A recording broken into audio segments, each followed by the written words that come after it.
Good evening. Tonight, we turn to West Africa, to a small, landlocked nation that may have just shifted the balance of global power.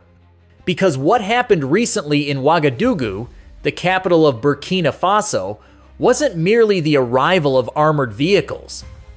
It was the sound of history, taking a sharp turn away from Paris, away from Washington, and towards something the old world was never prepared to confront, an Africa that no longer asks for permission. At sunrise, the city was quiet. No parades, no speeches, just the hum of anticipation carried by the dry wind. Then, a faint vibration began rolling across the red dust streets, a metallic thunder growing louder by the second. Children climbed onto rooftops, market vendors froze mid-sail. And through the heat haze, the silhouettes emerged a convoy of armored carriers, engines roaring like drums of a new revolution. President Ibrahim Traore, the young soldier leader of Burkina Faso, stood on the tarmac waiting. Not behind a podium, not surrounded by foreign dignitaries. He stood shoulder to shoulder with his soldier's boots sunk into the dust beside the machines that would soon defend his country. There was no ceremony, no applause. Only silence, the kind that fills the air when something irreversible begins. The machines gleamed in the morning sun, VN-22B armored carriers, PL-5 self-propelled mortars, SR-5 rocket launchers. Not built in Europe, not in America. They came from China, carried across continents to land in the heart of Africa. To some, it was just a defense delivery. To millions watching across Africa, it was a declaration. Burkina Faso had chosen sovereignty over dependency. For decades, this country had survived on Western aid, Western training, Western promises. Programs that came with funds, but also with chains. Weapons that arrived late. Partnerships written in fine print. Advisors who dictated more than they assisted. That morning, the pattern broke. Burkina Faso accepted a deal the West never thought it would, a direct partnership with China, built not on charity, but on choice. And in that moment, the meaning was clear. The era of Western guardianship in Africa was ending. Across the Sahel, a region scarred by insurgency and instability, the symbolism struck like lightning. For the first time, a nation stood up and said no to the cycle of dependency.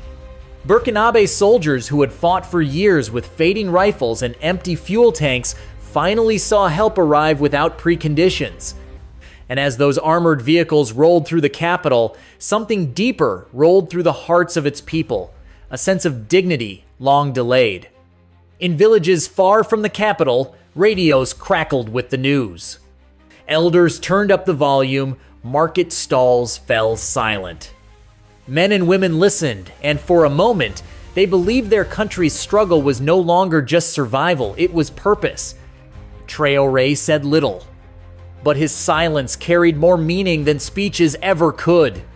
By standing there, head unbowed beside foreign-made machines, he sent a message not just to his people, but to the entire world. We will defend ourselves, even if we must stand alone. In Paris, the reaction was immediate and uneasy. In Washington, analysts gathered around maps of West Africa, highlighting the growing zones of influence.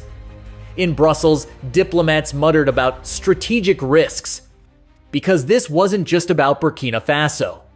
It was about who gets to shape the future of Africa. If a single small nation can reject the old rules and survive, what happens when others do the same? What happens when the continent decides it no longer needs permission to decide its fate? The headlines followed a familiar rhythm. Western newspapers called it a worrying alignment. American commentators spoke of Chinese interference. But beneath the polite language was one unmistakable truth: fear. Fear that a post-colonial order built on control was finally beginning to crumble. For generations, the West positioned itself as Africa's protector, the donor, the stabilizer, the teacher. But that arrangement depended on dependence. And once that dependence breaks, the entire illusion begins to fall apart. Inside Burkina Faso, though, the mood was different, electric, even euphoric. This wasn't seen as a turn toward Beijing, it was a turn toward self-respect. Across Ouagadougou, murals began appearing overnight. Traoré in fatigues, tanks behind him, a Burkinabe flag rippling in defiance. Street children painted slogans on walls. We are no longer waiting. It became the quiet anthem of a population tired of being told to wait for the world's approval. But independence is heavy. Each tank represents pride, but also pressure. Each rifle demands responsibility. Burkina Faso's soldiers now carried not just weapons, but the weight of a nation's expectations. In the northern provinces, where militants still raid villages, the military's morale rose, but so did the burden. They were no longer the world's victims, they were its example. And examples are always tested. In Western capitals, the shock evolved into strategy. At the Pentagon, briefings were rewritten. At the Élysée Palace, France's advisors scrambled to retain relevance in a region slipping from their grasp. In Beijing, officials smiled quietly, describing the deal as a cooperation between equals. But everyone knew what was really happening. The Sahel, once treated as the world's forgotten frontier, had become a geopolitical fault line. For China, this was more than defense. It was investment, influence, and a seat at Africa's new decision-making table.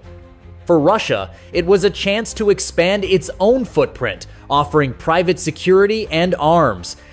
And for the West, it was a wake-up call, the realization that the monopoly on African loyalty was gone. Inside Burkina Faso, Traoré's government began pushing a larger vision.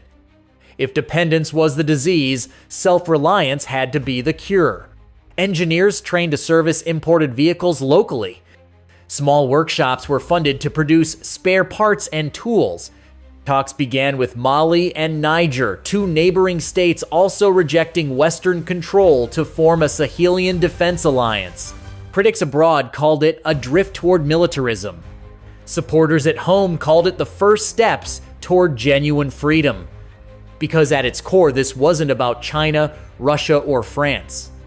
It was about Africa rewriting its own role in the world's narrative. For too long, the continent's story was told in passive verbs: colonized, assisted, stabilized, reformed. Now, nations like Burkina Faso are writing their own. Build, defend, decide. Still, beneath the rising confidence, challenges persist. The economy strains under reduced foreign funding. Sanctions and diplomatic friction tighten their grip. Humanitarian organizations face restrictions on access to conflict zones. And within Traoré's administration, not everyone agrees on how far sovereignty should go. Power, once consolidated, rarely lets go easily. History warns that revolutions can devour their own ideals. In one small village, an elder put it simply on a local broadcast: freedom is not about who gives you the gun, it's about who decides when to use it. That line captures Burkina Faso's dilemma. It has claimed independence, but must now learn how to sustain it without falling into new forms of control. China's promises may sound generous, but they are not selfless. Every alliance carries a price, whether paid in money, minerals, or silence. Traoré's test will be to take partnership without surrendering principle, a balancing act that may define his entire legacy. In the West, policymakers are beginning to acknowledge a deeper truth. The world is no longer unipolar. Power is fracturing, shifting toward a multipolar order, where even small nations command leverage. Burkina Faso may not have global wealth, but it now holds something rarer: the power of example. If even the smallest nation can reject dependency, then the hierarchy that once defined world politics starts to erode. And that is what makes this story historic. Not the metal of the machines or the ink of the treaties, but the courage to say no in a world designed to make small countries compliant. What happened in Ouagadougou wasn't rebellion, it was revelation. A glimpse of what the 21st century might look like when the periphery decides it's no longer peripheral. As dusk falls over the capital, the armored vehicles stand in perfect rows under floodlights. Their steel surfaces reflect the orange glow of the setting Sunday. Somewhere, a radio hums faintly. We are no longer waiting. The president walks among his soldiers not as a distant ruler, but as one of them. He stops beside a young recruit, places a hand on his shoulder. No words, just quiet solidarity, the kind that builds nations more than any speech ever could. That single gesture becomes an image spreading across Africa like a signal flare. In Mali, military leaders nod with silent respect. In Niger, whispers ripple through the barracks. In Chad, conversations begin in earnest. Something is shifting, not loudly, not instantly, but undeniably. And thousands of miles away, in the polished corridors of power, that shift feels like a tremor under the old world's feet. Because Burkina Faso's story is no longer confined to the Sahel, it's become a global mirror. It forces the question, who really holds power in the modern age, those with wealth or those with will? For decades, the world saw Africa through a single lens as a continent to be saved. But what if the real dependency was never Africa's? What if it was the world's dependence on Africa staying weak, staying silent, staying small? That illusion is breaking. Not with violence or chaos, but with choice. With the simple, radical act of self-determination. And maybe that's the true revolution, not the arrival of tanks or treaties, but the awakening of a continent tired of permission. As night settles over Ouagadougou, the air is still warm, heavy with dust and diesel. The sound of the engines fades, replaced by something quieter, the hum of a nation reimagining itself. A country long treated as a pawn now moves like a player. And the world, for once, must watch and adjust. Because this isn't just Burkina Faso's story. It's the story of a new world being written one choice at a time, one nation at a time. The question isn't whether the West will adapt, but whether it will listen. The age of permission is ending. The age of partnership, real partnership, has begun. And from the heart of Africa, the message is clear. We are no longer waiting.